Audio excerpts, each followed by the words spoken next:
Thank you very much, fellow Kenyans. I'm Babu, Member of Parliament in Embakasi East constituency. I want to take this opportunity to thank Kenyans for the great support that you gave me during this challenging moment.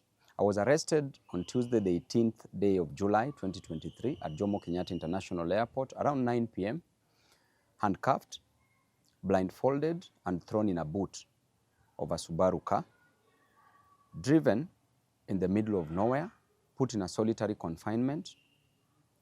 For 3 days, I went without food. No, I wasn't given food, no access to my family, no access to my lawyers, to my legal representation. I did not take bath, I did not take water, and that was a very inhuman treatment accorded to me. If a member of parliament can be treated in a very harsh way, what is happening to normal Kenyans? I want to take this opportunity to condemn such acts. The only mistake I made was to fight for Kenyans.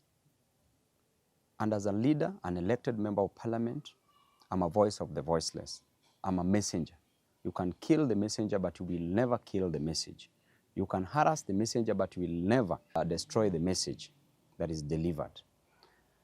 And if fighting for Kenyans is what will cost me my life, so be it. I'm an elected member of parliament whose role is to fight for Kenyans, is to fight for the downtrodden, is to fight for the people who are languishing in abject poverty, is to ensure that I deliver the best to them. And that is what I've been doing. Since I was a student leader, I was fighting for the interest of Kenyans, and I will continue fighting for the interest of Kenyans. I will never be gagged. And in fact, what you're doing to me and what you're doing to other leaders will just catalyze this reaction. We will do it even better. We will ensure that we will never be intimidated, we will never be cowed. As you can see, there are very harsh conditions in this life. Life is unbearable. The cost of living must come down. The price of fuel must come down. The price of hunger must come down. The price of other commodities must come down. A good leader is one who ensures that his people do not suffer. Subjecting people to these harsh conditions, to suffering, means that you are fighting for personal interest. This government rode on the back of the hustlers, the same hustlers of whom they are destroying on a daily basis. They are killing them, unleashing policemen to kill them, to maim them, to cause injuries on them, and that is not fair at all. On a daily basis, you blame Raila to be the cause of the deaths of the people. Raila did not give instructions to the police to use brute force, to use the extrajudicial means to gag people from fighting for their inherent and inalienable interest, not only spiritedly but also religiously.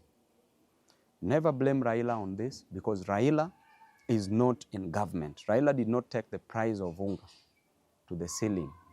Raila has not raised the cost of living. You as President Ruto, you as Rigathi Gachagua, what you are doing to the people is to deny them their fundamental human rights. In addition to that, you are killing them. You are destroying them. These hustlers, what will you tell them in 2027? How will you explain to them that you are the same person who used to fight for their interest, that you are the same person who condemned the extrajudicial killings? How will you explain to these hustlers? And I can tell you, even in the Bible itself, a story is told in the book of 1 Kings from chapter 12.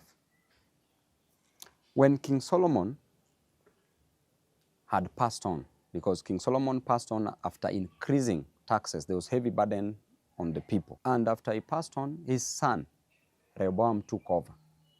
People went to Rehoboam as the new king and requested that the burden be lifted from their shoulders, that the cost of living to go down. And I invite you as Ruto to read this book, because it will teach you a lot.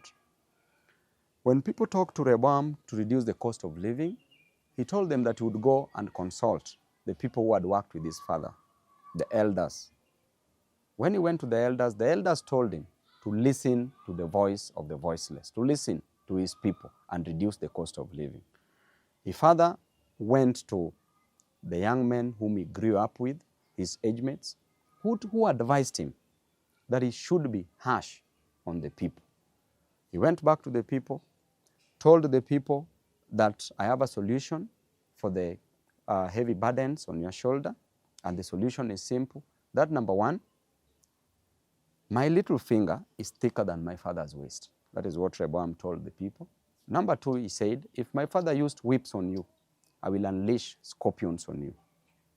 The third thing that Rehoboam told the people is that if there is heavy burden on you, I will make it heavier. This made people to rebel. Because of the harsh treatment of the people, it led to the 12 tribes being divided into two kingdoms. One kingdom was the kingdom of Judah, which comprised of the two tribes, ruled by Rehoboam as the king, just as what is happening. And the other 10 tribes rebelled, and they formed the kingdom of Israel that was ruled by Jeroboam. And I can assure you that if you impose heavy taxes on your people, you are meant to go down. You will go down. It doesn't matter who is the messenger. You can destroy the messengers, but the message is clear that you will go down. You may be advised by the fools around you, as we always know, and a leader is known by the people surrounding him. If you're surrounded by the 4 fools, you become the 5th fool. If you're surrounded by 4 wise men, you become the 5th wise man. But as things are clear, in black and white, you are surrounded by fools. I can clearly tell you that Kenya, where it is headed, just like in the Bible, will go down because of the heavy cost of living you're imposing on the people. Because of the high cost of living, because people lack a lot in life, you are rushing to build for people houses. People don't need houses. People just need food. People need school fees. And as a leader, I know what it is to lack food. That's why I will fight for them, because I lacked food at some point. If you tell me you lack food, I know what it is to lack food.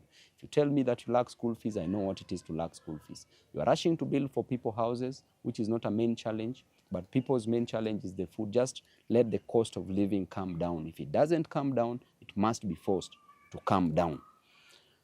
Lastly, I would like to advise Rachel Ruto and Bishop Dorcas Gachagua that you don't need to pray for Kenya. You don't need to pray for people. Pray for your husbands. The problem is in your house. The problem is not outside the door. You are living with the problem. Don't cast the demons. Look near you. You will see them. We will continue fighting, and to Kenyans, we will always fight for you. Members of the press, we thank you very much for being on the side of the people. Tibim.